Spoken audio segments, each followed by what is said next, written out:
I think someone in our comment section has it in for me because they asked me to do an episode on saturated fat, and would I please address Denise Minger and Nina Teicholz? You're gonna need a bigger fire extinguisher. Alrighty then, we're gonna have to go on a journey of discovery together because I really didn't know much about Denise, and it's been years since I heard Nina speak. But what I do know is no matter what I say, it's gonna set the comment section on fire! I have a personal interest in this because Trader Joe's 100% dark chocolate has a hold on me and it has a lot of saturated fat. I wonder what my doctor would say about that. Back off on the chocolate, mister. I'll take that. But Dr. Penny, the chocolate company says it has a special kind of saturated fat that will give me superpowers. Actually, it tastes like dirt. You're not going to eat much of this?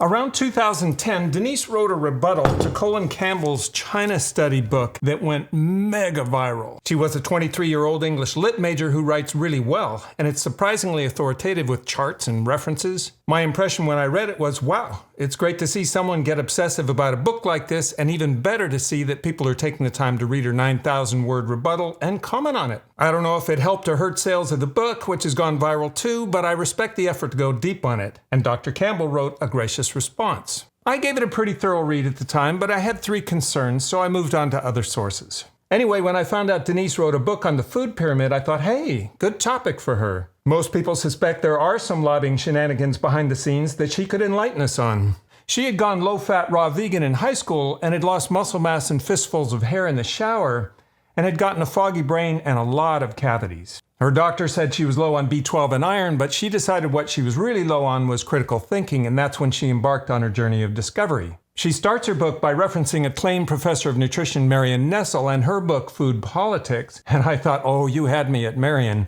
If that's your source, I am all ears. All of Marion's books are first rate. As Denise was explaining how the American Food Guide is made, I was nodding, thinking yes, but just tell people to click over to Canada's. As Marion says, it's better. But Denise goes on to make the claim that America's is deadly. I know that's an attention grabber, but ours is very similar to countries like Hong Kong who outlive us. I can think of far worse food pyramids like the ones Americans actually eat.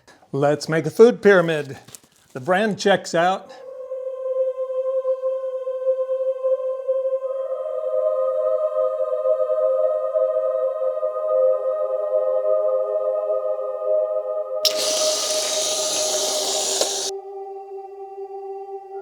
She says the missing element in our food pyramid is saturated fat, and that had its roots in experiments Russian scientists did in the early 1900s to clog bunny arteries. Shortly after, they expanded the test to rats and guinea pigs. Eesh, there is so much misinformation floating around the internet about that. He took rabbits and he gave them animal fats, lots of it. They got atherosclerosis. The poor rabbits, their arteries clogged up. But remember, they're vegetarians. Actually, scientists tested animals as close to human physiology as possible right up to the present day, and were especially active in the mid-1900s.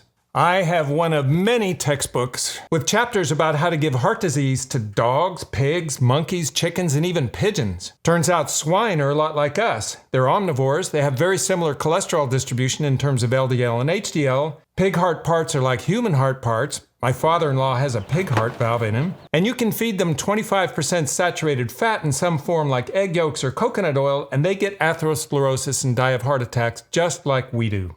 I know, the poor pigs, but if it's any consolation, they seem to be treated more humanely than the pigs we raise for bacon. Those experiments led to the profound discovery that their arteries open back up when the amount of saturated fat is reduced in their feeds. Here's Stanford cardiologist David Marin giving a talk I attended. So the inference is that they had really clogged up arteries. These monkeys had arteries that looked like this, and then they had regression, much less atherosclerosis. Animal studies like that inspired a young Dean Ornish to try high plant, low saturated fat diets on humans, and voila! He showed our arteries can perform like the arteries of swine and monkeys and open back up when we ditch the saturated fat. Back to Denise, the plot is thickening. And despite the eventual clout that Anichkov's hypothesis gained, thinking about the Russian bunnies, it lay dormant for decades, lost as an unconnected dot in the heart disease saga until one man brought it back to the fore, a researcher named Ancel Keys. Honestly, I don't know how anyone could pack more misinformation into a single paragraph. These studies went on throughout the century and got a lot of attention. How times have changed for Ancel Keys. He introduced the world to the Mediterranean diet with his best-selling book in 1959, and he became a household name. Reading this cover story about him from Time magazine, you could tell how respected scientists were back then. That year, Time named scientists as Men of the Year. 40 years later, the science writer Gary Taubes concluded Ancel was one of the worst scientists ever after a single phone call. When I got off the phone with this guy, I called up my editor at Science. I said, when I'm done doing the salt story, I'm going to do a fat story. I have no idea what the story is, but I know that if this guy was involved in any substantive way, there's a great story there. Keys is Exhibit A behind the shoddy science claim in Denise's subtitle. I wondered what Marion would say about Ancel. So right in the beginning, you expressed some admiration for Ancel Keys. I did. Ancel and Margaret. And he's been sort of vilified all over the internet now. And I've tried to understand why he's so vilified. I mean, what's your perspective? I don't know. To me, Ancel Keys is a great hero. He was an extraordinary researcher who did first-rate work in a number of fields. The 7-country study was only one of the many things that he did. He also was an expert on high-altitude physiology, oddly enough. He did a study of starvation during the Second World War that is the most amazing thing I've ever seen. Nobody's ever gone anywhere near it in terms of its level of detail, quality. The findings from it still hold up extremely well. Okay, that's a difference of opinion. We'll come back to Keys when we get to Nina's book because she has the same point of view as Gary and Denise do. Denise is no fan of large observational studies conducted over the years. One set are of the Adventists, who are largely vegetarian. In her telling, the co-founder of the Seventh-day Adventists, Ellen White, who survived a 3-week coma after being smashed in the head with a rock, was possessed by a vision from the Lord to have her followers abstain from meat. Denise could have told the story that Ellen attended the lectures of Sylvester Graham, a prominent vegetarian, and went on to oversee a religion with 200 hospitals, 7,800 schools and universities, some very prominent nutritional scientists, and a membership of 22 million of the longest-lived people on Earth, even when they live in industrialized cities like Los Angeles. Denise goes on to claim that observational studies show Seventh-day Adventists live no longer than Mormons, who, like the Adventists, don't drink or smoke, but whose founder never endured any meat abstinence visions. Ugh, these are such easy facts to check. Here's what Mormon founder Joseph Smith wrote about his meat abstinence vision in 1833. Yea, flesh also of beasts and of fowls of the air, I, the Lord, have ordained for the use of man with thanksgiving. Nevertheless, they are to be used sparingly, and it is pleasing unto me that they should not be used only in times of winter, or of cold, or of famine. The church canonized that as part of their scriptures and referred to it as the word of wisdom. A long list of church presidents made statements like that. Brigham Young, fish is as healthy a food as we can eat if we accept vegetables and fruit, and with them will become a very wholesome diet. That was more than a century before Ancel became famous for saying the very same thing. And when you speak about the diet, as I mentioned at that time anyway, the local diet, and what we thought was a good diet, was largely vegetarian. Fruits and vegetables and fish. Not many fish, actually. Denise says both Adventist and Mormon men, once their birthday candles start numbering in the 30s, can expect to live about 7 years longer than the rest of the population, and she links to 2 observational studies. This one notes that the Mormon religion recommends a well-balanced diet, particularly the use of whole grains and fresh fruits and vegetables, and moderation in the eating of meat. The study was limited to the most faithful Mormon men. This one says, yes, the average Adventist lives 7 years longer than the general population, just like the most faithful Mormons. But not all Adventists are vegetarians. The men who are live an average of 9.5 years longer than the rest of the population. I was active Mormon for 35 years, and we held weekly healthy eating groups in my home for quite a while. My daughter is Mormon, and she's involved in plant-heavy Mormon Facebook healthy eating groups, as well as holding meetings in her home with women who read books like these. I was curious where Denise landed for her own diet if we can't trust scientists or the food pyramid, which is based on Ancel's Mediterranean diet. She spent a lot of time saying the observational studies of Weston Price influenced her. He was a dentist who in the early part of the 1900s observed how the invasion of Western foods among native populations wrecked their health and teeth. I think everyone agrees with that. But what does she actually eat? I actually at this point believe that the lower fat end long term is probably going to create an overall healthier human being. And I know that's very controversial to say. No, I don't believe but I it. think the effects of a lower fat diet on the gut microbiome, I think the long-term effects on insulin sensitivity are going to be much better with lower fat diet. I think the benefit... Sorry, go ahead. You're assuming that someone's following this. There's so many caveats. You can't be eating, because you can have low fat and have a terrible diet. So you can. So I'm speaking more in terms of a whole food, plant-centered diet that has specifically chosen animal products that are high in nutrient density, but that are not high fat. That sounds a lot like Ancel's Mediterranean diet, except based on a one-man non-rigorous study, instead of on a rigorous one with a whole team of international scientists. She said she devoted 2.5 years to writing her book, and I know that must sound like a lot to her, but compare that to getting 2 PhDs like Ancel Keys did, and devoting the rest of your 100-year life to doing actual science and writing many books. I was actually pulling for Denise because in the beginning she reminded me of Greta Thunberg, who isn't a scientist either. But Greta advocates for the scientific consensus, and Denise advocated against it in this book. That's a much tougher hill to climb. As a former Earth scientist, I can tell you Earth scientists have faced a plethora of science debunkers like Denise who are armed with the internet, who debunk them full time while the scientists try to stay focused on doing actual science. But in earth science, as in nutrition, the writings of debunkers who don't have a scientific background haven't aged well over the decades. Denise's book is published by Primal Nutrition, a Kraft Foods low-carb brand that sells supplements run by Mark Sisson, who has no scientific background either. Honestly, as much as I hate to hear these words come from my mouth, if I had a disinformation dozen list, this book would be on it. I hope you can tolerate some drama because Nina throws a lot of shade. Keys did a lot of, there's hardly a better word for it than kind of saying fudging the data. The expert community and all of our trusted public health institutions have ignored science, and they have been wrong about, they've basically ignored science and continued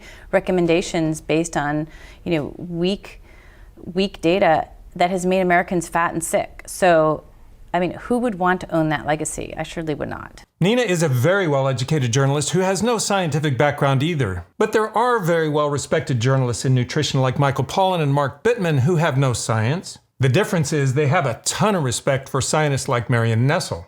Nina's book starts off where Denise's ended, with observational studies of populations like the Inuit and Maasai. Honestly, I kind of skimmed that chapter. Nina discounts observational studies anyway, and these are poorly studied populations who live quite different lifestyles from most of us. But in chapter 2, when she tackled a landmark study led by the most influential nutritional scientist of all time, she had my full attention. She went after Ancel early for his strong personality and propensity to disparage the work of people who opposed him. For example, Ancel called John Yudkin's opposing hypothesis a bag of nonsense. Oh, I know something about strong personalities because I spent a few years working for Steve Jobs. I told a story about that in my TEDx talk. He could really disparage. Working in Silicon Valley as I do, there are some strong personalities. To anyone I've offended, I just want to say, I reinvented electric cars, and I'm sending people to Mars in a rocket ship.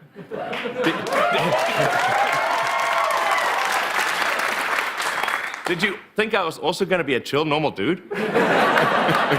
So what would Nina do if someone opposed her? Turns out Seth Yoder wrote a rebuttal to the big fat surprise like Denise did for the China study.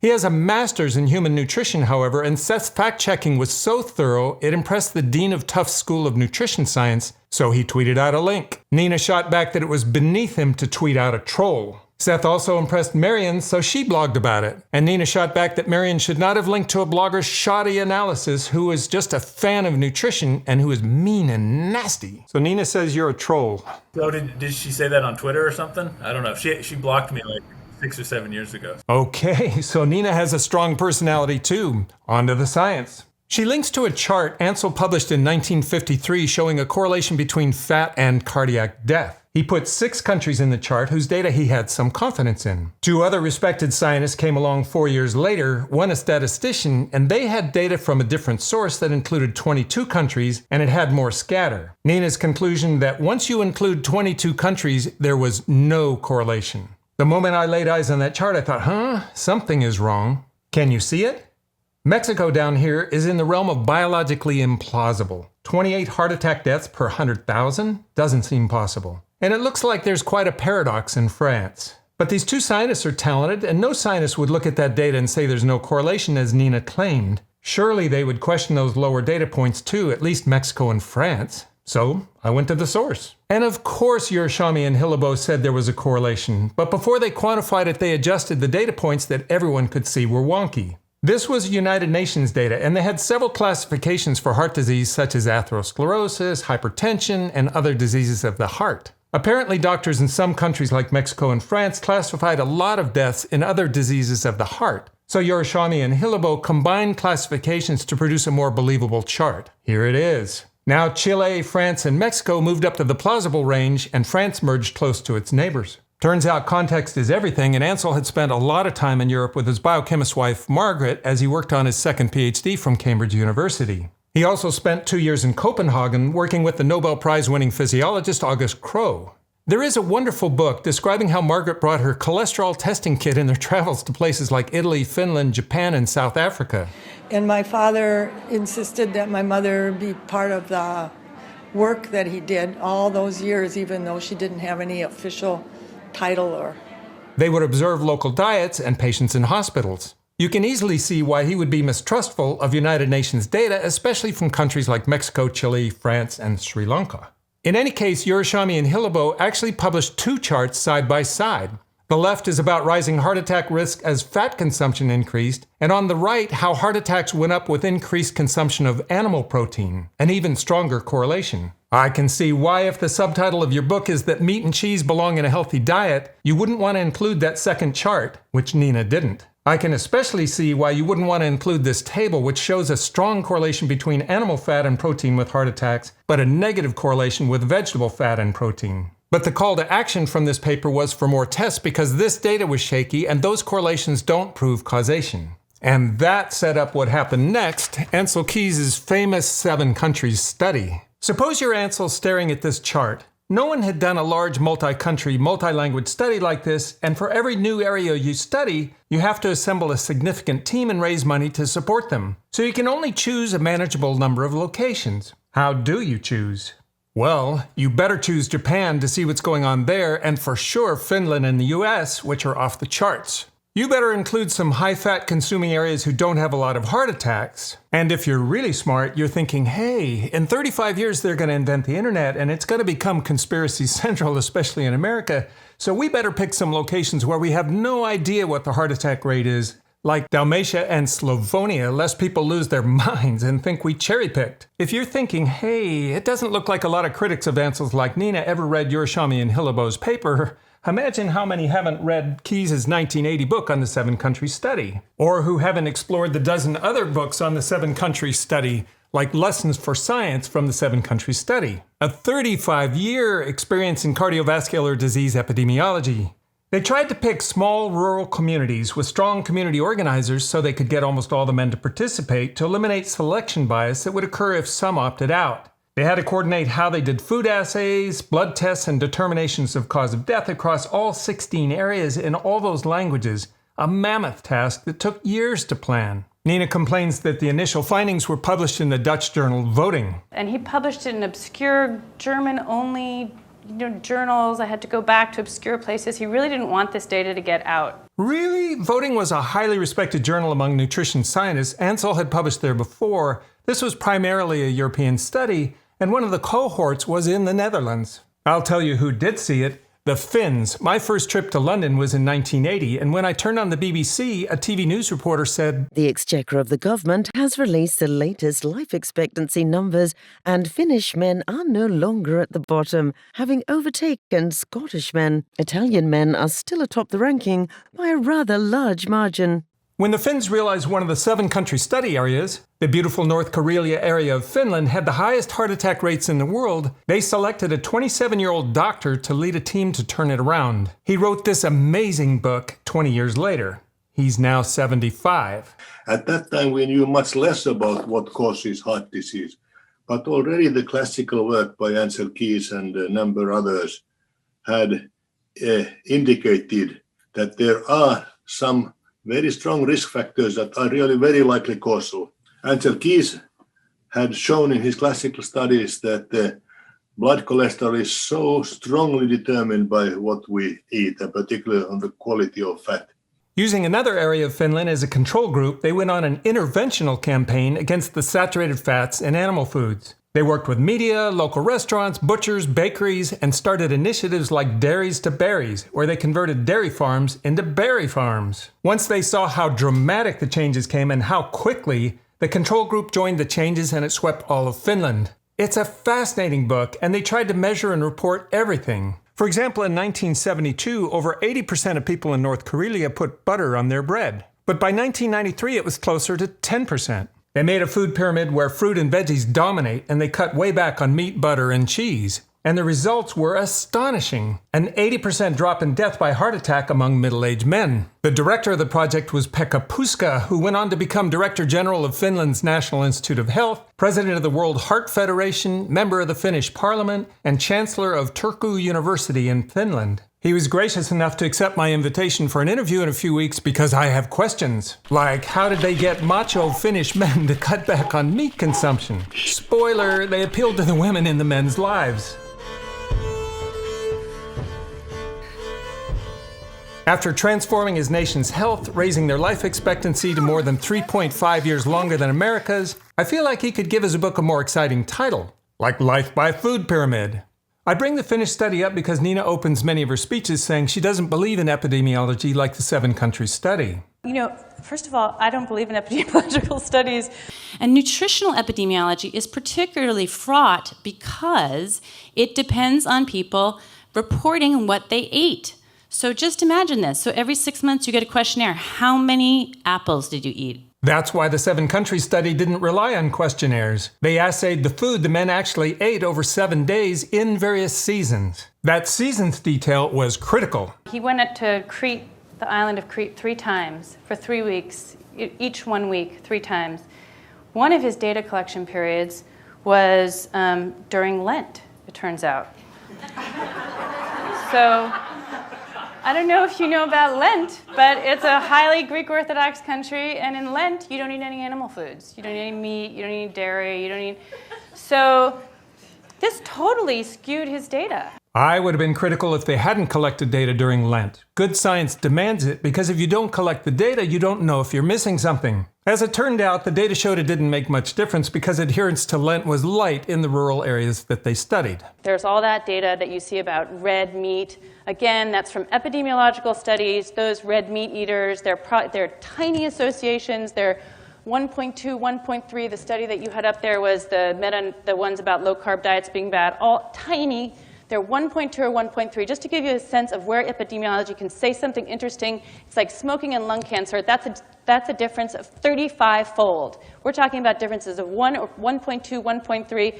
Even the National Cancer Institute itself said that below 2, below a level of 2, these are talking about relative risks, that it's not even worth considering. Well, in the 7-country study, the difference in heart attack rates among different countries was tenfold. Scientists know there are limitations to large observational studies, but they don't throw out a large treasure trove of carefully acquired data. They compare them to other studies like clinical trials because each has strengths and weaknesses and they complement each other. Dr. Puska took the observations of the 7-country study and turned it into an interventional study. I don't know why Nina didn't include that in her book. That's why you pick good studies like 7 countries, because the results are consistent with Dr. Puska's interventional data from Finland, Dr. Armstrong's laboratory experiments on animals, etc. This book took me so much longer to read than any book I can remember because I felt the need to check references so often. I found quotes like, in short, to avoid fat, people should eat sugar, the American Heart Association advised. I don't know who believes references like that. Nutrition experts have been telling us to avoid sugar since at least Sylvester Graham in the mid-1800s. But she referenced a 1995 pamphlet. I found it, and you have to scroll past the recommendations to eat 5 servings of fruit and vegetables a day, to the special occasions only in snack sections,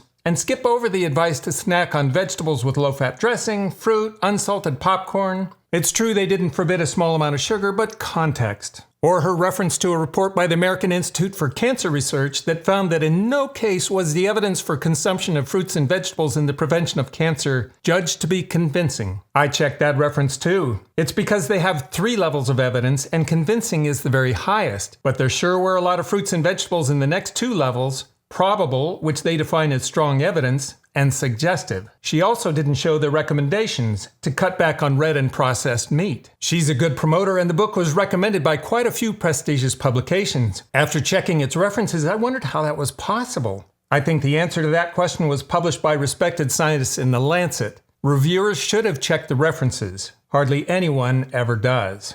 I decided to watch some of her speeches and debates because she's everywhere, but I couldn't stop asking myself, what is her why? Why is she doing this? I can understand the why for vegans who want to save the planet, for people like Pekka Puska who felt he could transform the health of a nation with the Mediterranean diet, even low-carbers who believe it's the ticket to big weight loss. But what's hers? She's not promoting the environment or animal welfare. She's not doing science. She's not seeing patients. She doesn't sell a weight loss plan.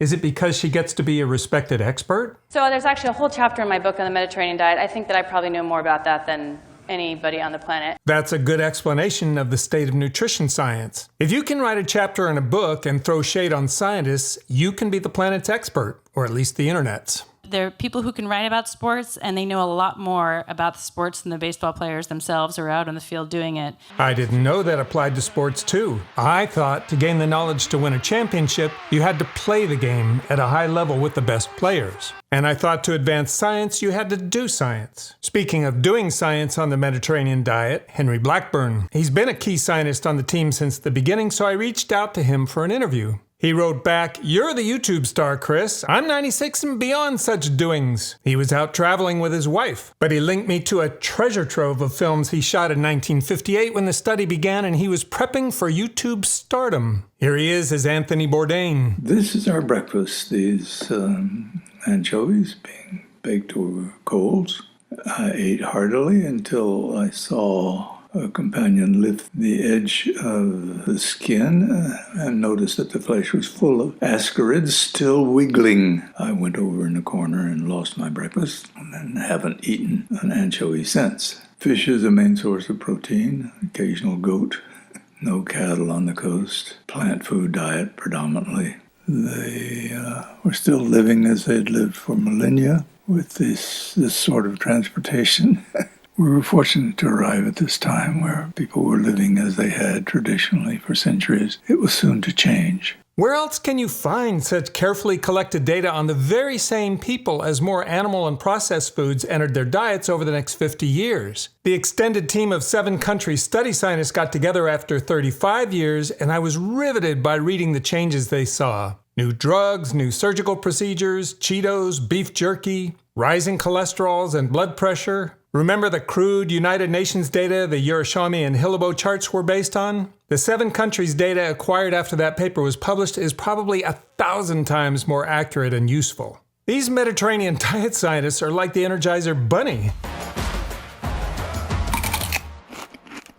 Jeremiah Stamler, who's now 101 and still directing a team of scientists funded by the NIH, summarized the 35-year conference by noting that despite all the changes, one thing hadn't changed. The population who managed to keep their blood pressure and cholesterol low through diet, a much smaller portion of the population, had dramatically lower incidence of heart disease, strokes, diabetes, and cancer. Nina speaks at cattlemen's conferences, and she's so consistent with the talking points of the beef industry, I couldn't help but wonder if money is involved. She has said after spending 9 years on her book, the royalties only come out to be equivalent to a kindergarten teacher's salary. But I noticed the nutrition coalition she started is funded by a Texas hedge fund billionaire. And according to public records, her salary is $144,000. Her coalition seems to have hired the lobbying firm S3 that represents the Koch brothers and Juul, the vaping company. Her coalition's stated mission is to promote better science, but in almost every message they mainly criticize science and slip in a promotion of saturated fat.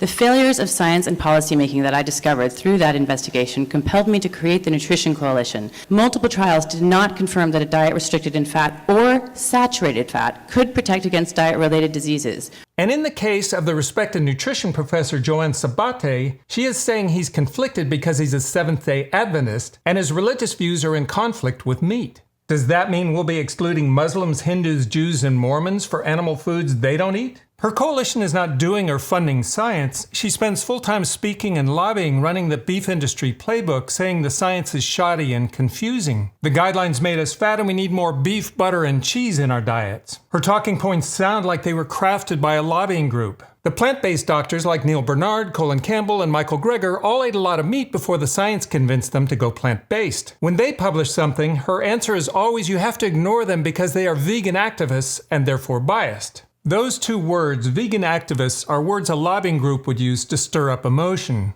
and conjure images of someone blocking traffic with a sign about animal rights. On the rare occasion when she's asked, "What evidence do you have that meat is healthy?" she doesn't seem to have a compelling script.